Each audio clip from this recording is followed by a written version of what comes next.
আসসালামু আলাইকুম। আমরা আজকে পড়ব পাঠ 10 বর্ণ শিখি স্বরে আর শুনিও বলি। আচ্ছা, আমরা আজকে স্বরে দিয়ে বর্ণ শিখবো। এর আগে আমরা পাঠ 9 পর্যন্ত পড়েছি। তো আজকে আমরা পড়ব স্বরে দিয়ে বর্ণ। স্বরতে হচ্ছে অশোক, স্বরে ও সয়কার শো ক অশোক। অশোক ফুল ফুটেছে ভাই। এখানে অশোক হচ্ছে একটা বর্ণ, অশোক হচ্ছে একটা বর্ণ। স্বরতে কি? স্বরতে হচ্ছে অশোক, স্বরতে হচ্ছে অশোক। আচ্ছা, তারপরে স্বরেয়াতে কি? স্বরেয়াতে হচ্ছে আম। আম খেয়েছি আতা চাই। এখানে দুইটা বর্ণ হয়েছে, একটা হচ্ছে আম আর একটা হচ্ছে আতা। স্বরেয়াতে কি? আম, স্বরেয়াতে আতা। এখন যদি তোমরা পুরোপুরি বানান করে পড়ো তাহলে হবে স্বরে ও সয়কার শোক ও অশোক। ফরসুকার ফুল ও ফুল, ফরসুকার ফুট অয়কার টে ছয়কার চে ফুটেছে ভয়কার ভা রস্যই ভাই। অশোক ফুল ফুটেছে ভাই। স্বরেতে অশোক। স্বরেয়াতে কি? স্বরেয়াতে হচ্ছে আম, স্বরেয়া মো আম। ক্ষয় একার খেয়ে অন্ত্যেষ্টি একার ছয় শিকার ছি খেয়েছি আম খেয়েছি। স্বরে আ তয়কার তা আতা, চয়কার চা রস্যই আতা চাই। স্বরেয়াতে কি? আম, স্বরেয়া মো আম। আচ্ছা, এখানে আবার আছে অশোক। অশোক এতক্ষণ আমরা পড়েছি আম আতা। আমরা জানি না আম কি, অশোক কি ফুল না ফল। আচ্ছা, এখন আমরা জানি অশোক হচ্ছে একটি ফুলের নাম। অশোক কি? অশোক হচ্ছে একটি ফুলের নাম। আর আম কি? আম হচ্ছে একটি ফলের নাম। অশোক হচ্ছে একটি ফুলের নাম, অশোক হচ্ছে একটি ফলের নাম। তো গেল আমাদের এই পৃষ্ঠা। স্বরে ও সরেয়া। এখানে আবার দুইটা বর্ণ, তোমরা সাথে সাথে স্বরে ও সরেয়াটা লিখে ফেলবে। স্বরে ও সরেয়া লিখে সুন্দর করে লিখবে, লিখে তারপর দুইটা শব্দ বানান করে করে লিখবে। এই গেল আমাদের 15 নম্বর পৃষ্ঠা। এরপর আমরা পাঠ 11 পড়ব। রস্যই দীর্ঘই দিয়ে বানান। রস্যই দীর্ঘই। রস্যইতে কি? রস্যইতে হচ্ছে ইট। রস্যই ট ইট। ইট রয়েছে সবুজ ঘাসে। সাথে সাথে বলবো আমার। ইট রয়েছে সবুজ ঘাসে। রস্যই ট ইট। রস্যই ট ইট। ইট হচ্ছে কি? একটি বর্ণ। রস্যই ট ইট। আচ্ছা, আমরা এখন দীর্ঘিতে দেখি। দীর্ঘইতে দীর্ঘই গল ইগল। ইগল ওরে আকাশে।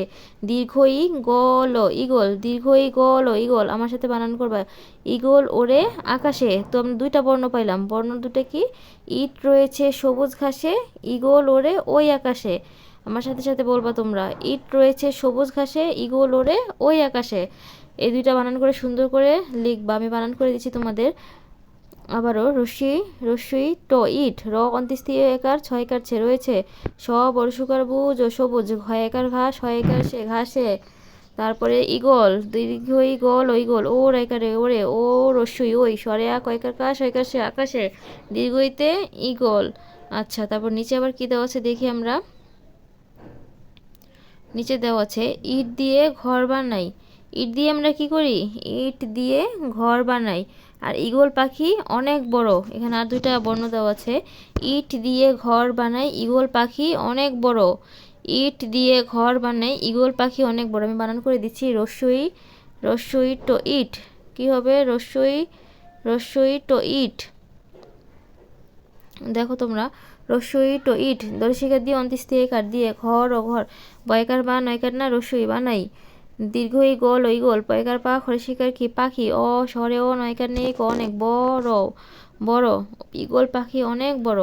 তাহলে এখানে শব্দ কি দিয়ে আমরা কি দিয়ে বর্ণ পড়লাম? রস্যই আর দীর্ঘই। রস্যই দীর্ঘই। এই দুটো তোমরা সুন্দর করে করে বানান করে পড়বা। এই গেল আমাদের 16 পৃষ্ঠায়। এরপর আমরা পাঠ 12 বর্ণ শিখি। রস্যাউ দীর্ঘউ। এখন রসাউতে কি বর্ণ? উট চলেছে দলে দলে। উট চলেছে কি? দলে দলে। উর্মি দেখি সাগর জলে। উর্মি দেখি সাগর জলে। উট চলেছে দলে দলে। উর্মি দেখি সাগর জলে। আবার শোনো। উট চলেছে দলে দলে। উর্মি দেখি সাগর জলে। আচ্ছা, আমরা এখন এটা বানান করে পড়ি। রসাউ ট উঠ। চ লেকালে ছয় কাছে চলেছে। দ লেকালে দলে। দ লেকালে দলে। দীর্ঘাউ মরশিকার মি রয়েফ। দীর্ঘাউ মরশিকার মি রেফ। উর্মি দয়কার দে খরশিকার দেখি। সয়কার সাগর সাগর। জল একালে জলে। দীর্ঘাউতে কি হয়? উর্মি। দীর্ঘাউ মরশিকার মি রেফ। উর্মি। দীর্ঘাউ মরশিকার মি রেফ। উর্মি। আচ্ছা, এখানে আমরা দেখি উট কি? উট হচ্ছে কি? একটি পশুর নাম। উট একটি পশুর নাম। আর উর্মি মানে ঢেউ। উর্মি মানে কি? ঢেউ। উট একটা পশুর নাম, উর্মি মানে ঢেউ। এটা হচ্ছে রসাও দীর্ঘাও। তোমরা আমরা আমরা কতটুকু পর্যন্ত পড়লাম দেখো। আমরা পড়েছি হচ্ছে তোমার স্বরেও স্বরেয়া রস্যই দীর্ঘই পাঠ 10 থেকে।